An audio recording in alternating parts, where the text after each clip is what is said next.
কখনো কি ভেবে দেখেছি এই ছোট্ট ব্লেডটি কিভাবে তৈরি হয়? আজ আমরা সেই রহস্যের পর্দা উন্মোচন করব। চলুন জেনে আসি রেজার ব্লেডের জন্মকথা। আমরা অনেকেই হয়তো প্রতিদিন সকালে আয়নার সামনে দাঁড়িয়ে রেজার ব্লেড ব্যবহার করি, কিন্তু রেজার ব্লেড তৈরির মূল উপাদান হলো স্টেইনলেস স্টিল। কেন?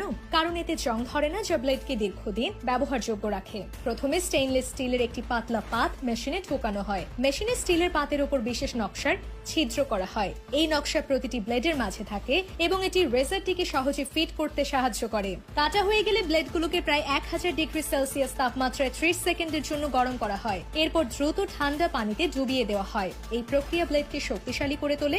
এরপর ব্লেডগুলোকে -50 ডিগ্রি সেলসিয়াস তাপমাত্রায় রাখা হয়, যা ব্লেডের গঠনকে আরো মজবুত করে।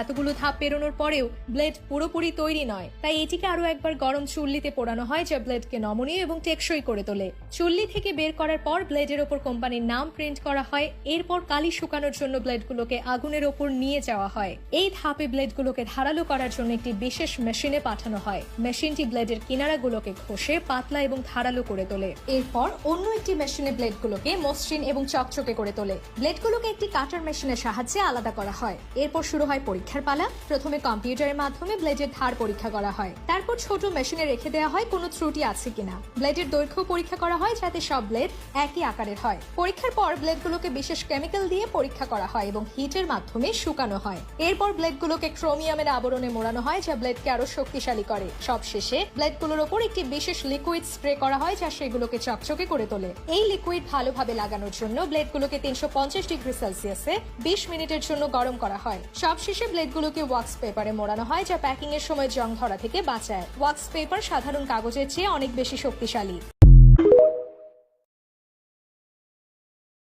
কখনো কি ভেবে দেখেছি এই ছোট্ট ব্লেডটি কিভাবে তৈরি হয়? আজ আমরা সেই রহস্যের পর্দা উন্মোচন করব। চলুন জেনে আসি রেজার ব্লেডের জন্মকথা। আমরা অনেকেই হয়তো প্রতিদিন সকালে আয়নার সামনে দাঁড়িয়ে রেজার ব্লেড ব্যবহার করি, কিন্তু রেজার ব্লেড তৈরির মূল উপাদান হলো স্টেইনলেস স্টিল। কেন? কারণ এতে জং ধরে না, যা ব্লেডকে দীর্ঘদিন ব্যবহারযোগ্য রাখে। প্রথমে স্টেইনলেস স্টিলের একটি পাতলা পাত মেশিনে ঢোকানো হয়। মেশিনে স্টিলের পাতের উপর বিশেষ নকশার ছিদ্র করা হয়। এই নকশা প্রতিটি ব্লেডের মাঝে থাকে এবং এটি রেজারটিকে সহজে ফিট করতে সাহায্য করে। কাটা হয়ে গেলে ব্লেডগুলোকে প্রায় 1000 ডিগ্রি সেলসিয়াস তাপমাত্রায় 30 সেকেন্ডের জন্য গরম করা হয়। এরপর দ্রুত ঠান্ডা পানিতে ডুবিয়ে দেওয়া হয়। এই প্রক্রিয়া ব্লেডকে শক্তিশালী করে তোলে।